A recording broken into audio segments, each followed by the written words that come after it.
Lāsma nolika tiesības uz manuālu un automātu. Viņi var braukt arī Bet tas ir svētīgi, tiešām Nē, svētīgi. tas ir svētīgi tiešām, jo es pirmos gadus ar ģimenes mūsu krūtajiem auto, viņi bija visi manuālie. Man nebija automāts vispār manā ģimenē, un tāpēc arī dratēju pa to Rēzekni ar manuālo Volviku vai Auģiku. Bet šitais gan ir apsveicami. Ja tev ir tiesības gan. Tas ir absolūti pareizi, jo pat neskatoties to, ka es atbalstu automātu, man liekas, ka tiesībām jābūt uz manuāli, jo visādi gadās. Nē, nu jā. Tīri tā aspekta dēļ es arī ieteiktu uz manuālo, bet ir arī cilvēki, kuriem galīgi nesanāk. Tad vajag iemācīties. Tur jau tā lieta, tev nesanāk. Tas nozīmē, ka tev ir kaut kā jāmācās. Jātrenējās.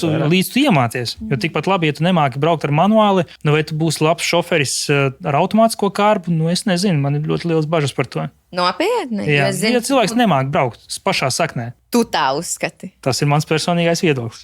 Kad kāds dabos vakarā, jā, man liekas, visi, kuriem ir automāta tiesības. Visi tur sačuposies, gaidīs tevi. Viss kārtībā.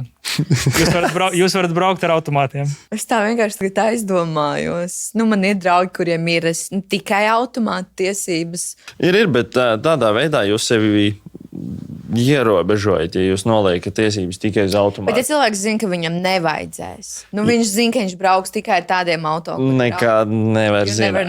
Nekad nevar zināt. Tev šobrīd vari braukt ar foršiem autiņiem, kuriem ir automātiskā kārba, bet pēc gada tev pēkšņi uznāks brīdis, kad tev vajag aizvest kādu, kaut kāds ekstrēms gadījums, ka tev vajag kādu aizvest cilvēku tur uz bez mazai slimnīcu, un viņam ir manuālis. Un cilvēks nevar braukt, un tu apsēdies. Jā. Tu jau tādā Hollywoodas filmas scenārijs. Jā, bet tas ir scenārijs no dzīves.